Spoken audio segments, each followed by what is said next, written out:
So we are approaching Halloween, and I have to ask, is the museum haunted, Julian? So,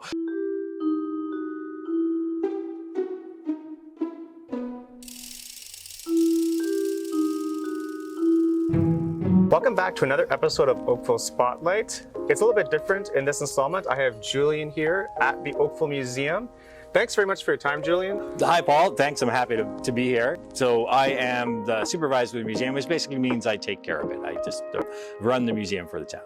Awesome, and how long have you been in this role? This is almost 6 years, I guess. I'm still kind of on the lower end of the learning curve in terms of all the things there are to know about Oakville, because there are a lot. It doesn't have to be 200 years old. It doesn't have to be, something that happened in the 19th century. The idea is we tell people stories. We tell stories of the communities of Oakville, and that includes the current communities and the existing expanding communities of Oakville. And certainly within Canada, within Ontario, there's a real push and a real recognition that museums need to stay relevant. So it's not all just about, dusty things that belong to the first settlers here. It's really about expanding those ideas and those stories. A lot of people walk by here, and I don't know if people realize the importance of the museum. Yeah, we're a little under the radar, right? Our signage is very discreet, and so it kind of looks like a fancy house on a fancy estate, and that's what it was. This was the home of the Chisholm family. William Chisholm was the settler who got Oakville started as a town, and his family lived here for 6 generations, and this became known as Ercles Estate. So officially we're Oakville Museum at Ercles Estate. Ercles is now the park that forms the grounds of the museum. Okay. And so it does look like a fancy house and a fancy park. Not everybody realizes that it's actually a museum. But if you come and visit us, right now the way it works is you have to book ahead of time to get a guided tour. But if you go to oakville.ca/museum, there's good instructions there as to how that happens. Yeah. You can come with a small group, and then you basically book with one of our tour guides, one of our trained interpreters that takes you through, it takes about 45 minutes to an hour, and they tell you the story of the Chisholm family and also about some of the more contemporary things that that the museum is all about. The story of the state, the story of the Chisholms is part of it, but we really are also expanding on that. And something that the museum has also been very active in for many years, helping to tell the stories about Oakville's early Black history.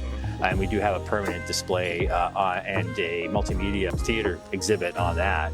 And that's something that we approach that through a walking tour as well. It's a little easier to do under COVID. Yeah, no, for sure. And I've actually done a tour pre-COVID. It's actually a fantastic tour inside also. So I do recommend that if you're in the area, you do come check out it. Yeah, it's a lovely location, a lovely building. Another thing that a lot of people don't realize about Oakville Museum is that we're actually kind of distributed. We have this cluster of historic buildings down here, which are all kind of easy to visit at once. We've got the main museum behind us here. Over just across the street from us, we have Oakville's oldest post office. It dates back to 1835, and that Lakeside Park. And in a normal year, people could come and visit that and learn about how the mail worked in 1835, which is kind of interesting. Yeah. We also have a satellite location at Queen Elizabeth Park Community and Cultural Center, and we have a full permanent gallery there. It's also where our museum storage is, and so we have changing exhibits that happen there. We typically also do a major exhibit through the summer in the main gallery at QEP, and right now, you might even hear in the background noise, we have construction going on site, because we're renovating one of the buildings here, or restoring one of the buildings on site here, our circa 1900 coach house. And so very shortly, within about a month or so, I hope we'll have a new space to bring online to provide more programming, exhibit, and kind of public engagement space. Particularly going forward with the Oakville Museum is make sure that people feel comfortable and see themselves reflected in the exhibits and the kind of programming that we're doing. And that means working very closely with community to do those exhibits. So for example, and luckily our curator of collections, Caroline Cross, is very good at that kind of work. And so when we typically will do, for example, when we do one of our summer exhibits at QEP, typically those are community involved exhibits where we'll actually put a call out to the community for them to bring materials that actually end up in the exhibit. And basically we're just helping people tell their own stories. So we just walked around to the back of the museum, and there is actually an art installation here by the porch. Why don't you tell us a little bit about that? One of the things that we have committed to doing at the museum, we have a reasonably new strategic plan. It's a couple years old now. One of the things that we called out during that process was that we needed to do a better job of addressing Oakville's Indigenous histories and speaking to Indigenous stories, and also reflecting and working with contemporary, like the Indigenous people that live in Oakville now.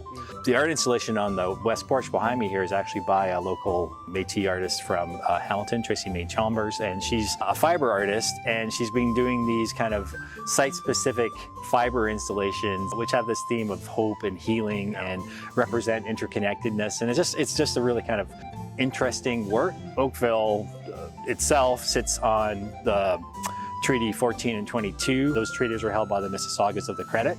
The territory itself is, the traditional territory of the Attawandaron, the Haudenosaunee, the Anishinaabe. There's many nations that call this territory home, and so I think we always do our best to make reference to that and to acknowledge that, and in particular to acknowledge the stewardship of the Mississaugas. The Oakville, where we're standing right now is smack dab Treaty 22 territory. Treaty 22 ran along the waterways, and they were this hunting and fishing and the transportation routes that the Mississaugas used. We're on, the last piece of land that the Mississaugas had before they, quote unquote, surrendered it to the government. I think we want to look at some of those stories, and we want to be able to have Indigenous voices tell them from their point of view, right? Because from the Indigenous point of view, from the Mississaugas point of view, they didn't surrender the territory. They left it in trust with the government, who then turned around and sold it, essentially, right? So these are the kind of stories that people need to know more about. Of course, yeah. And it needs to be not just me trying to retell them. They should be told by the voices of whom they belong to. So we are approaching Halloween, and I have to ask, is the museum haunted, Julian? So I've worked at a number of museums and historic sites, and I've never worked at a historic site or museum that didn't have a reputation of being haunted. I've also never seen anything that I couldn't explain. Okay. So personally, I have no evidence for haunting at the museum. However, there are some really great stories about hauntings here and about Oakville in general. And there's also a really fun ghost walk that the Oakville Historical Society does. It's actually on right now. Might be sold out, but if you went to their website, I think they are oakvillehistory.ca. You should be able to see about signing up for one of those tours now, and they are great stories. I've actually done the ghost tour. I think a couple years ago. It is worth it, because you get like a different angle. Yeah. On the history of the museum, which is always good. So, cool. Yeah, but from my point of view, not officially haunted. Not officially haunted, but you never know. Just curious, Julian, what are your favorite things about the museum?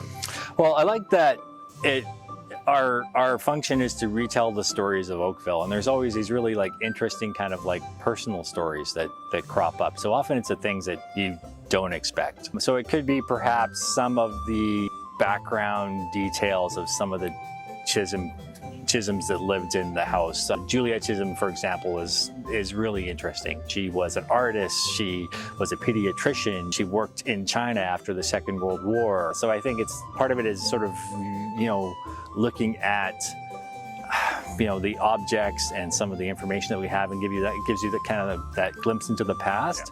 But I also really like how people bring us stuff, right? And they have these really interesting donations. So they'll bring us a donation, and for us, it's not so much about the object itself, although sometimes those are lovely. It's always about the story and the connection to the family and to here, right?